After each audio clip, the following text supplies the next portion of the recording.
એમણે એમ કીધું કે સોનલમાના મંદિરે સમાધાન થયા પછી સોનલમાનો એણે માન ન રાખ્યું, સમાધાનનું માન ન રાખ્યું.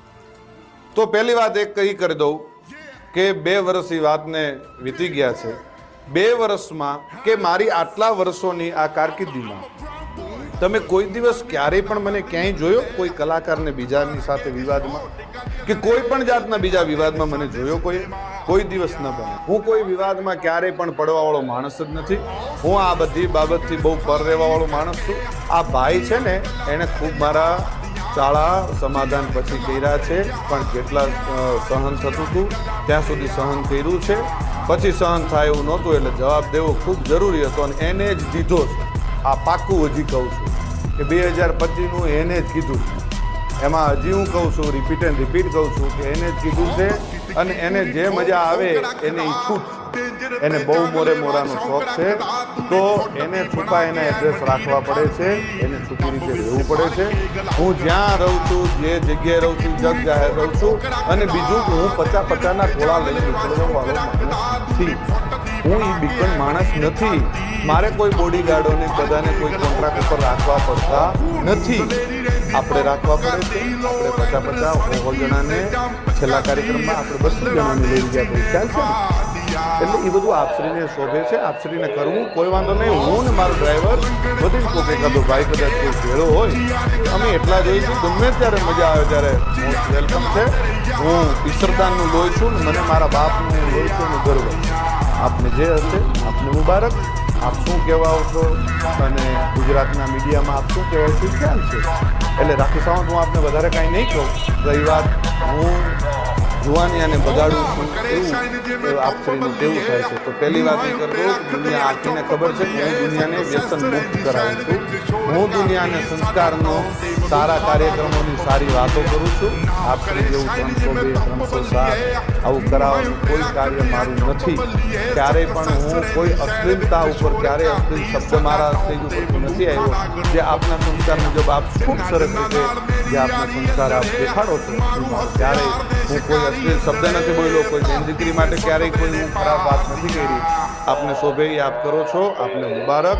અને મોરાનો જ્યારે પણ શોખ હોય ત્યારે કોઈ પણ જાતનું મનમાં ન રહી જાય, મનમાં ન રાખતા. વેલકમ છે અને મોસ્ટ વેલકમ છે. મારે તમારે કોઈ બીજી આપની સાથે બીજી ચર્ચાઓ નથી કરવી, બીજી વાતો નથી કરવી. પણ મારા ચાહક મિત્રો, મારા બાપુના ચાહક મિત્રો, લાખો કરોડો ચાહક મિત્રોને માથું લાગ્યું છે.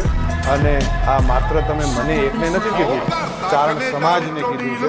તમે જે શબ્દ વાપરા છે મને મારી એક માટે નથી વાપરા. ચારણ સમાજ, આખા ચારણ સમાજને તમે સંબોધન કીધું છે. અને બીજું કે જે આપના રોટલા ચાલે છે ને કોના થકી ચાલે છે ખ્યાલ છે ને. મારા પરિવારનું હું નથી કહેતો, ચારણો થકી ચાલે. અને જે આપ પાછળથી જે કંઈ ચારણો માટે કોમેન્ટ કરો છો, જે કંઈ કરો છો, માપે રહેજો. મજા આવશે. બાળકોને બાયું ચડાવવાની કે જુવાની અને બાયું ચડાવવાની શીખવાડવાની વાત કરો છો તો એ તમારે ઓલો બાળક જે આવીને બોલે છે એ કોઈને ખબર પડે? એ સ્ક્રિપ્ટેડ છે. આ વસ્તુ નથી ખબર પડતી. બાળકને તમે સમજાવી, એક ભાઈ તમને આવીને કાનમાં કહી દો અને એ છોકરો આવીને તમને કહે એલા ભાઈ આ બાળકને તમે જિંદગી નથી બગાડતા. અત્યારથી આ બધું શું શીખવાડો છો? ચકલા બાજ નહીં બની જતા. આ શું છે? શું તમારા સંસ્કારો ખબર પડી જાય છે. એટલે માપે રહ્યો, પાછા વળી જાઓ. અને રહી વાત ડાયરા ઉપરથી કોઈ કોમેન્ટ કરવાની, કોઈ ફિલોસોફી કરવાની, તો એ ખાસ હું કહું છું કે કોઈ પણ જગ્યાએ જાઓ તો કોઈ પણ રીતે કોઈ પણ કોમેન્ટ કર્યા પહેલાં ખૂબ ધ્યાન રાખજો અને કોઈ પણનો ડાયરો બગાડતા નહીં.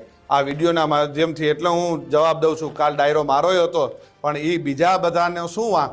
મારે બીજા બધાનો એ જે કંઈ આપણે વાતો કરવા જઈએ છીએ એટલે એ બધી વાતો મેં કરી. અને ખંભાળિયા જે ડાયરામાં હું બોલ્યો એ સંપૂર્ણ મારા પરિવારનો ડાયરો હતો, મારા સમાજનો ડાયરો હતો. એટલે હું બોલ્યો હતો. અને જ્યાં જરૂર પડે ત્યાં બોલવાનું છે. અને જે તમને શોખ છે ને મોરાનો, એ મોરાનો શોખ તમારે જ્યારે પૂરો કરવો હોય ત્યારે મોસ્ટ વેલકમ છે. આવી જજો મોજથી. મનની મનમાં ન રહી જાય એનું ખાસ ધ્યાન રાખજો.